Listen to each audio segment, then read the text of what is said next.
Bem, gente, nós vamos conversar hoje um pouquinho sobre o puerpério, né? Puerpério é um nome mais pomposo para falar sobre pós-parto, período que vem logo seguido ao parto.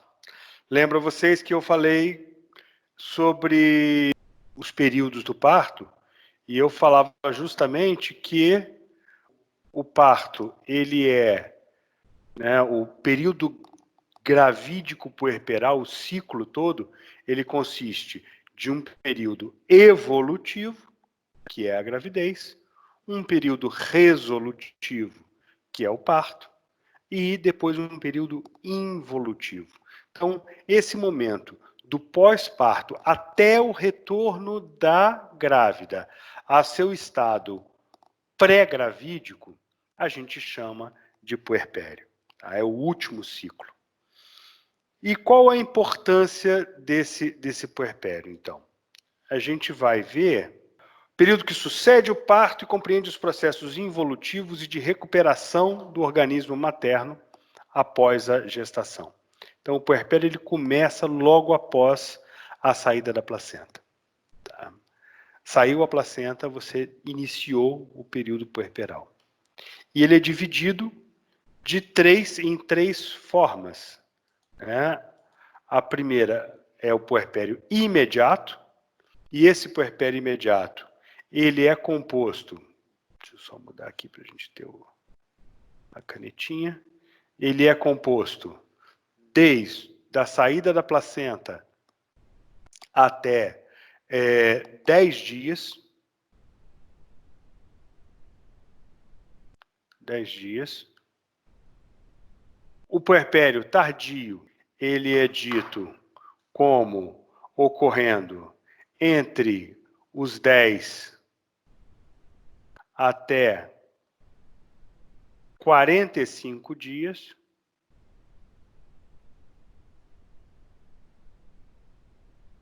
E o puerpério remoto é aquele período acima de 45 dias. Ainda vou aprender a escrever direito, gente, mas letra de médico é isso aí mesmo, tá? O que é importante para a gente, então? A maioria dos problemas que a gente tem, a gente encontra no puerpério imediato. Alguns no tardio e no remoto, muito poucos. Logicamente, quais são os eventos que me interessam ali? Primeiro de tudo, os do pós-parto imediato, ou seja, a partir do momento que eu tenho a saída da placenta, o delivramento, eu já começo a ter uma alteração do sistema circulatório dela. Só a saída da placenta já me leva a fazer um shunt artério-venoso que culmina em aproximadamente 500 mililitros de aumento de retorno venoso para a paciente. E isso, como a gente falou na aula de cardiopatia, pode ser uma sobrecarga importante para essa paciente. Então, inicialmente, você vê um útero volumoso, e cada bolinha dessas que vocês estão vendo aqui, ó, cada um desses aqui no corte, é um vaso sanguíneo. Então, a primeira coisa que eu quero que vocês saibam é que a partir da contração, a partir da contratilidade desse útero no pós-parto imediato, esses vasos, eles vão se colabar. Eles vão simplesmente diminuir e parar de contrair. Com isso, o que a gente tem? A gente tem o processo que foi chamado de ligaduras vivas de Pinard. O que quer dizer isso? A partir do momento que você tem a contração uterina e que esse vaso começa a ser comprimido pela musculatura uterina, é como se você fosse lá e pinçasse esse vaso. E ele para de sangrar e ele vai ter uma coagulação ali e o sangramento não acontece. Quando eu tenho componente de atonia nesse útero, ele não vai parar de sangrar. E aí a gente vai ver as hemorragias de pós-parto, que são importantíssimas para a gente. Qual que é o nome disso?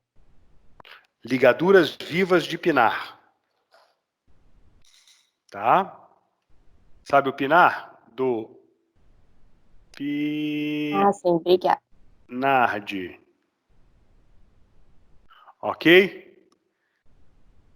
Ele faz... Ok, são obrigada. essas ligaduras que acontecem aqui. Então, o útero começa a se reduzir. No lípara, ele tem essa configuração de... Deixa eu só mudar o ponteiro aqui de novo. Laser. Aqui, ele tem essa configuração de pontiforme. Na múltipla, ele já vai ter uma configuração em fenda, porque ele já abriu. O útero ainda vai estar um pouquinho grande. E ele vai lentamente retornar a essa configuração que a gente tinha anteriormente. Da mesma forma, no primeiro dia, você espera que o útero esteja em torno da cicatriz uterina, desculpa, da cicatriz umbilical, acima um pouquinho da cicatriz umbilical, e quando você observa no pós-parto imediato, você consegue ver é como se fosse uma gravidez de 20 semanas, sabe? É uma bolotinha ali, tem uma massa que também é chamado, e o Pinar leva um monte de nomes nessa hora, porque ele chegou primeiro, mas é chamado de globo de segurança de Pinar. Por que ele é um globo de segurança? Porque se eu não tenho, é sinal de que o útero não está contraído. Então, quando eu olho no pós-parto e vejo que existe um volume aqui na pelve, né? Uma massa pélvica aqui, e eu olho de lado, eu consigo ver até que existe um aumentozinho aqui, a cicatriz umbilical, tá? E eu consigo ver que existe uma tumoraçãozinha aqui, eu consigo identificar o quê? O globo de segurança de Pinar. O que é isso? É a garantia que eu tenho de que esse útero está contraído e que eu estou tendo aquele processo das ligaduras vivas. Então, sempre que eu identifico isso, a primeira coisa que eu vejo, a paciente apresentou um sangramento, a paciente teve coisa, eu vou olhar e vou procurar o globo de segurança. Se eu encontro o globo de segurança, eu devo procurar outros motivos para o sangramento dela.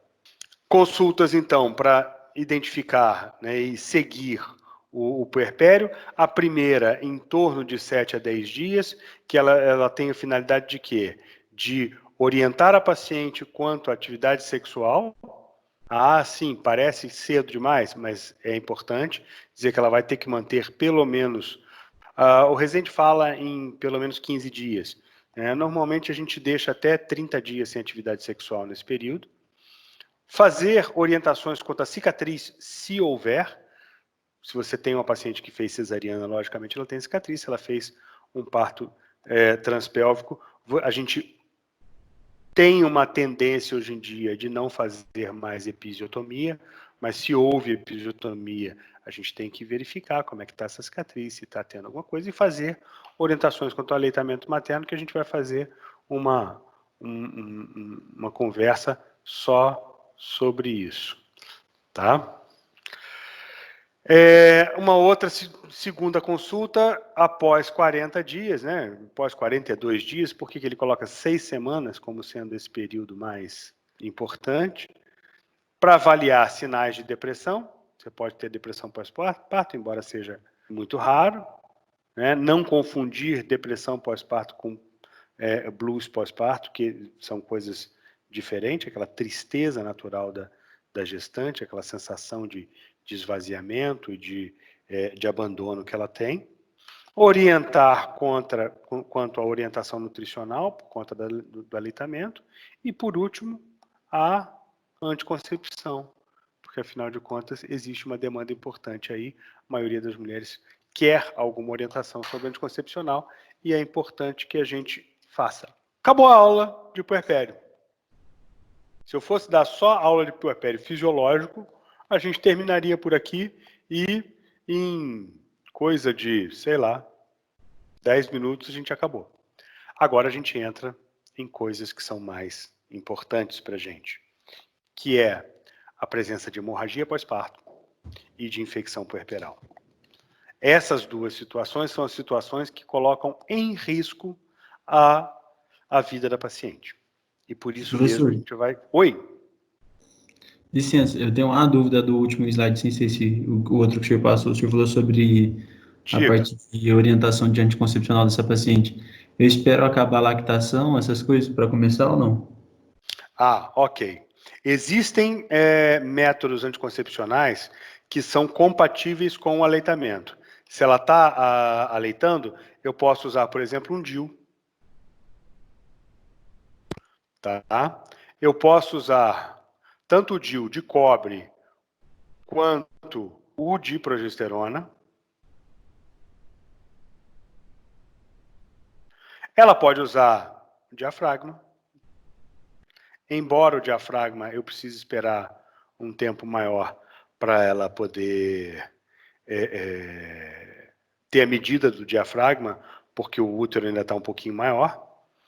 E eu posso usar também a mini pílula, que é o desogestrel. Mas só a própria lactação já não inibe? Tipo assim, o risco de outra gravidez? Quando eu era jovem e destemido, isso era uma coisa que era bem aceita, tá? Hoje em dia caiu por terra. Se você olhar no próprio Resende, eu até quase que eu copiei essa tabela para trazer para cá, mas eu achei que ela acaba não mostrando muita coisa. O Resende, ele fala, inclusive, ele mostra uma tabela em que a ovulação, a detecção da ovulação, ela precede a primeira menstruação. Na época que eu era jovem e tinha cabelo, a gente dizia o seguinte: existe o método da amenorreia da lactação. O que quer dizer isso? Enquanto ela estivesse sem menstruar e amamentando, ela estivesse em amenorreia, a chance de gravidez seria muito baixa. Hoje em dia, a gente já tende a deixar isso de lado e trabalhar com anticoncepção. Até porque 90% das pacientes não conseguem tolerar ficar sem anticoncepção. Se você disser para ela assim, não, mas a sua chance de engravidar é muito pequena enquanto você estiver em aleitamento exclusivo. Não. Mesmo assim, para que você use o aleitamento exclusivo como um anticoncepcional, ela tem que estar sem dar fórmula, tem que ser exclusivo mesmo, e ela tem que estar sem menstruar. Uma vez que ela menstruou, ela já ovulou. E a maioria ovula antes de menstruar. Ok? Beleza, senhor, valeu. Ok. Então, prossigamos. Então, vamos falar um pouco sobre as hemorragias pós-parto.